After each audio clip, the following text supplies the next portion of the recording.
Nice to meet you all. As he mentioned, my name is Janek. It's like John and Nick put together, or Sonic with a J, or John Wick without the W, whatever helps you. I say that specifically in case I do really good and you want to cheer for me afterwards. You know how to pronounce it. So anyway, as he mentioned, I've been an entrepreneur for the last 20 years as well as a business coach. And in that time, I've spent most of my efforts helping people get unstuck. Has anyone ever felt stuck before? Anybody? Anybody feel stuck right now? Maybe in finance, maybe in relationships, maybe in health. So my objective today is to help you get unstuck. Through hundreds and hundreds of people that I coached, I came to realize that the majority of us have started a habit that holds us where we are, that restricts us from the life that we're meant to live. And my intention today is to break you free from that, okay? So let me set the stage, okay? I'm 14 years old, not right now. Okay, I'm telling you a story. Okay, so when I'm 14 years old, I'm working on this farm. Okay, I don't look a farm boy, but all right, I'm working on a farm, and I'm actually picking fruit. Okay, so I got paid, if you can believe this, I got paid 50 cents a quart of strawberries. Now I sound like I'm 100. Okay, I'm not 100 either. All right, but I was working this job, and one of my friends asked me if I'd ever been to this rope swing that'd been set up on this county bridge, and I said, "Nah, I've never been there. Sounds fun. Let's do it." So we head to this rope swing, we're having some fun, we're in the water, and that same guy asked the question, has anyone ever jumped off the bridge before? And for whatever reason, I raised my hand and said, I want to do that. And there was another girl there who said the same thing, and so we started working our way up the side of this bank, and if there's any way to define the craziness of this event, there was actually a yellow arrow that had been spray painted on the bridge to show you where it was safe to jump, as if water levels don't go up and down.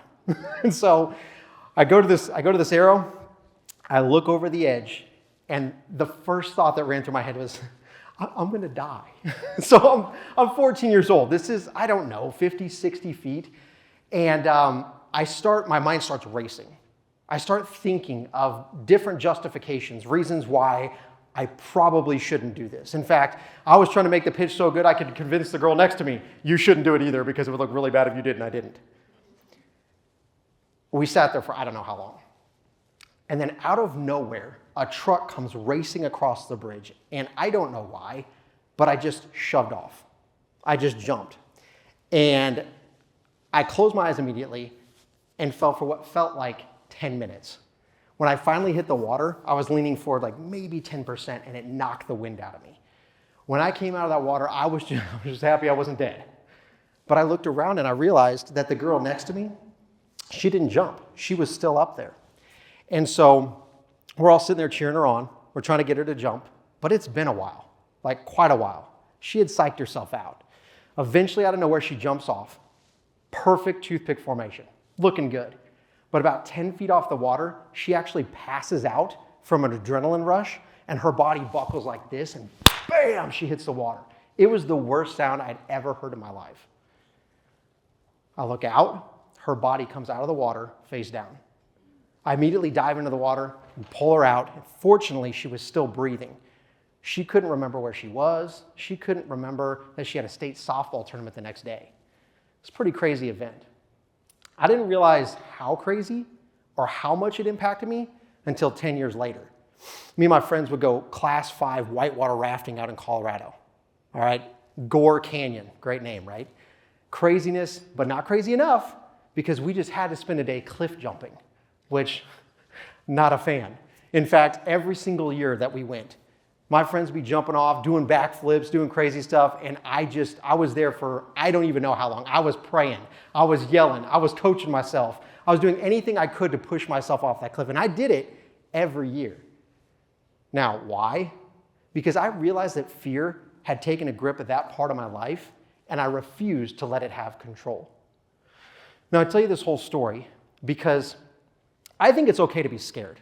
Right? Like God actually put in us an intrinsic fear to protect us from dumb stuff like jumping off a cliff, right? Or getting hit by a semi or getting mauled by a bear. These are all things that justifiably you should be scared of. But the truth of the matter is we've actually taken that fear and we've manipulated it. We've turned it into something else to protect us from things that we do not need to be protected from. Like maybe taking a risk, right? The way that we do this is we actually rename fear, and we call it something completely different. So you see a risk you want to take, but you tell yourself, it's bad timing, or I don't have the resources. Or it could be a conversation maybe that you need to have with your spouse. You need to tell them something, but you tell yourself, they wouldn't understand. But in truth, you're scared of what they'll think. Maybe it's a discussion you need to have with your child, something that they need to know, but you say, yeah, you know what? I bet you they already know. Or maybe you're just scared that you're going to mess it up. That's in a bad place to be. And I think a lot of people, when they hear this, like, Janek, what's the big deal? I mean, it's pretty dismissible. It's not that big of a deal. But I will tell you, if you let this habit truncate on itself, you end up with shallow relationships. Shallow friendships that honestly don't mean much. You end up with missed opportunities, doors that never get opened simply because you're too scared to say the thing or do the thing that needs to take place.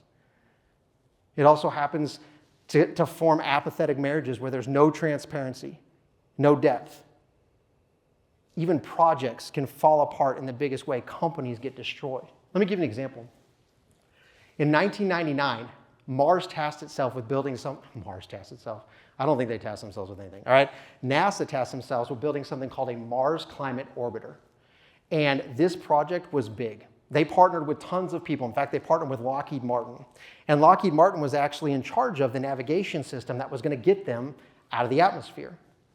As the project progressed, NASA started to notice some discrepancies in the numbers that they were receiving from Lockheed Martin, but nobody spoke up. On the reverse side of things, Lockheed Martin noticed that their numbers were off as well, and yet still no one spoke up.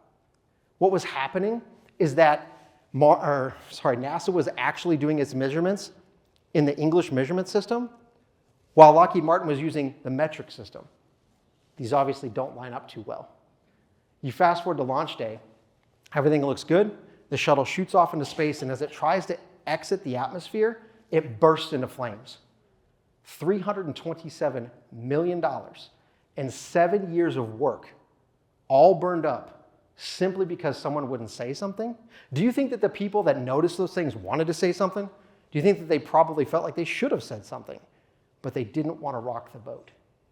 Now listen, I know we're not going into space anytime soon, but those are some pretty simple conversations, right?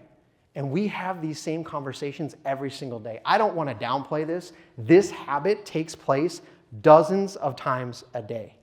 And if that's true, it's literally steering your life. So why would we let that happen? Why would we continue in a habit that's limiting ourselves, our relationships, and our opportunities? Well, fear in itself is rooted in pain. Right? Our whole objective in fear is to protect us from experiencing pain. Have you guys ever heard the phrase, experience the pain of discipline or experience the pain of regret? It's a good quote. You know, I like it. Most people are focused on the discipline part so they can, avoid the regret part. There's actually a piece of knowledge in that phrase that people completely look over. What you need to identify with is the fact that pain is inevitable. It's not a question of whether you're going to experience pain. It's whether it's going to be now or whether that pain is going to be later. And having that knowledge and control over when that takes place is eminently valuable to you. I don't know if you've ever been in a fist fight before, but getting punched in the face hurts a lot less when you know that it's coming. You can, cringe or prepare, right? So how do we do that, though? How do we see it coming? How do we prepare? When I first noticed this as being a problem, that was my objective. I thought this will be easy. If I need to stop renaming fear, I just need to be able to identify it, and then I'll just jump off the cliff. It'll be simple. But the more I looked, the less I saw.